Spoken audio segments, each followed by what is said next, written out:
Hi, welcome to my views and news. Four news stories for you. Firstly, a Fano commander has been killed in fighting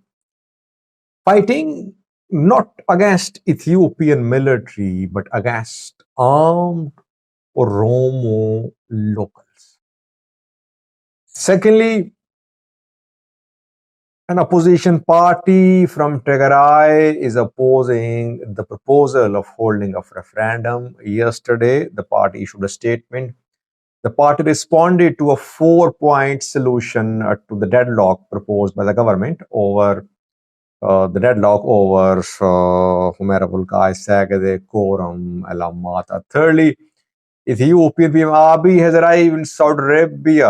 Isas Afwerki arrived there yesterday. PM Abiy has arrived there today. What is happening in Saudi Arabia? And lastly, a story about Brigade Nhamedu, Eritrean opposition group whose members have been charged with rioting, with possession of weapons in Canada. They could face prison terms there, it seems. Firstly, viewers, a Fano commander has been killed, local level Fano commander. You can say city level, district level Fano commander has been killed.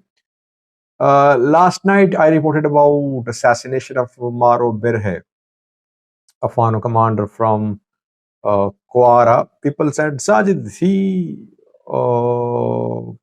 isn't a Fano commander. He was a traitor. He was half Tigrayan, etc.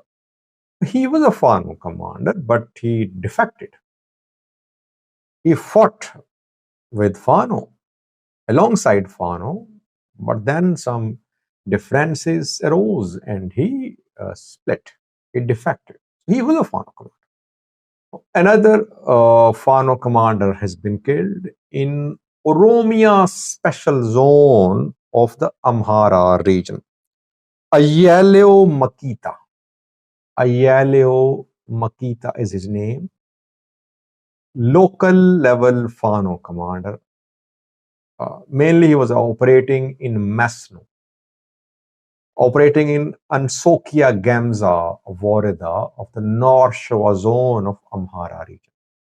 This Warada shares border with Oromia special zone of the Amhara region. 2 days ago, there were heavy clashes between armed Oromo locals of Kokorso town, which is in Oromia special zone, and Fano fighters. Fano fighters or armed Amhara locals. It was a purely ethnic conflict. And in that conflict, there was heavy fighting in Kokorso. Now, the two sides are sharing conflicting reports about what happened in and around Kokorso. AAA a few hours ago published a report that dozens of Amhara civilians have been massacred in Oromia special zone, in North Shore zone of the Amhara region on the border. But the other side says that none of the killed was a civilian. All were Fano fighters. What we have been able to confirm is that Fano commander Ayaleo Makita is one of those who have been killed. Secondly, Masno town district administrator has also been killed.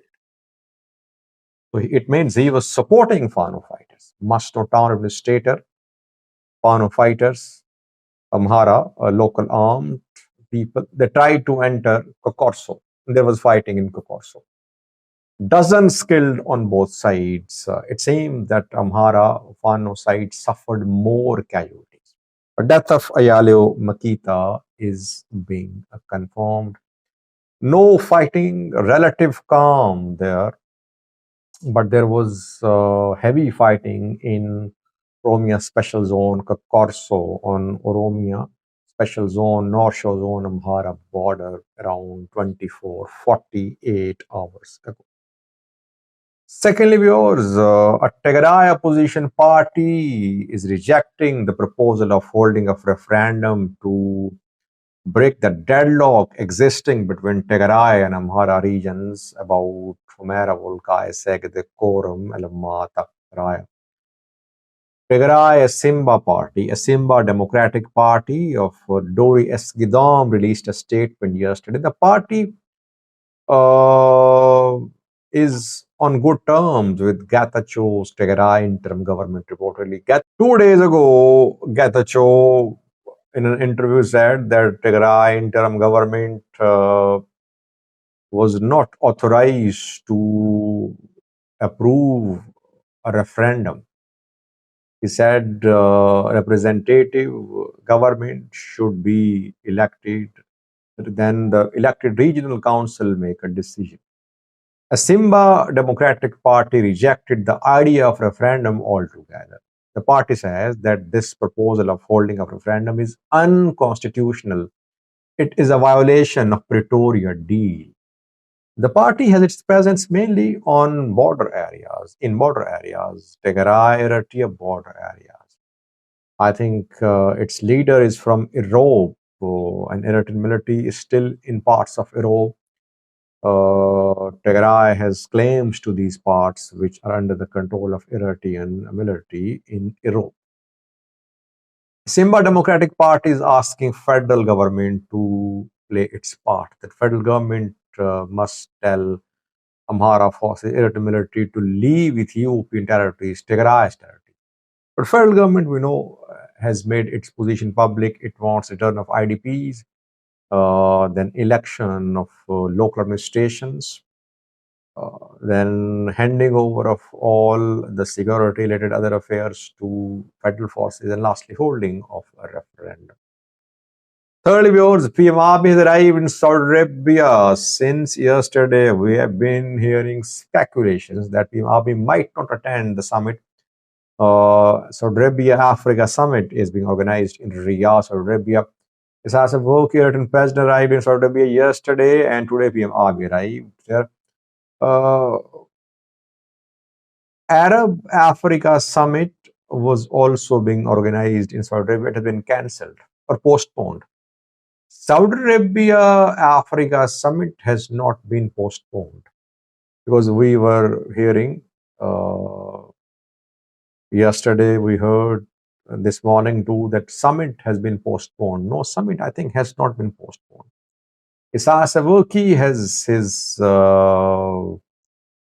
economic team with him, team from economic wing of the government, head of trade, head of economic affairs accompanying Isaias Afwerki. I don't know about PM Abiy's delegation, but Abiy there, it was being rumored that Abiy had not been invited, that Saudi Arabia not pleased with Abiy's statement regarding the Red Sea, but all were rumors. Abiy is there. Will there be a meeting between Abiy and Isaias? That remains to be seen. Interestingly, because the two are not on good terms these days. Will they meet? They can meet on the sidelines of the summit in Saudi Arabia, like they met in Egypt, when there was a meeting, a conference on Sudan in Egypt. The two held a meeting on the sidelines of the summit in Egypt, but Abiy arrived on time. Had he arrived yesterday, there might have been a meeting between Isaias Afwerki and Abiy. But today he arrived and he might depart today. But we'll keep you updated. Let's see, will there be a meeting between Abiy and Isaias in Saudi Arabia? Fourthly, viewers, Brigade Nhamedu members. I've been saying, by the way, that Brigade Nhamedu would find it difficult to continue its actions of attacks on festivals. I've been saying that they will have to revisit their strategy. No one is going to tolerate the scenes of violence in the streets of Europe, Canada, America, Israel. And that is what is happening now. Brigade Nhamedu will have to revisit its strategy. In Israel, I think they have signed a peace deal. I did a video last night that pro-government and opposition groups have signed a peace deal to stop fighting in Israel. In Canada, Calgary police has charged the Brigade Nhamedu members with writing, with possession of weapons. These members could face prison terms. 11 members of Brigade Nhamedu have been identified involved in attack on a festival on a program in September. The program was organized obviously in Calgary, and Brigade Nhamedu members attacked the program. People were injured, properties were damaged too. Police started investigation, and police has now formally charged 11 Eritreans who are reportedly from Brigade Nhamedu. 30 other are their role is also under investigation, but 11 have been charged. Now, if Brigade Nhamedu members start facing prison terms, obviously Brigade Nhamedu will have to revisit its strategy. And we are not seeing any new attacks by Brigade Nhamedu members on Eritrean government-backed festivals in Europe, America, and Canada.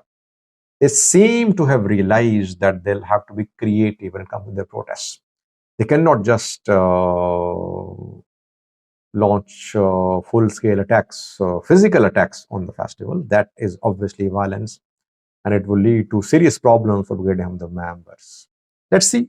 Brigade Nhamedu obviously has a legal team, I think, too. They'll try to counter these allegations, but these 11 BN members could be in trouble in Calgary, Canada. Thank you for watching.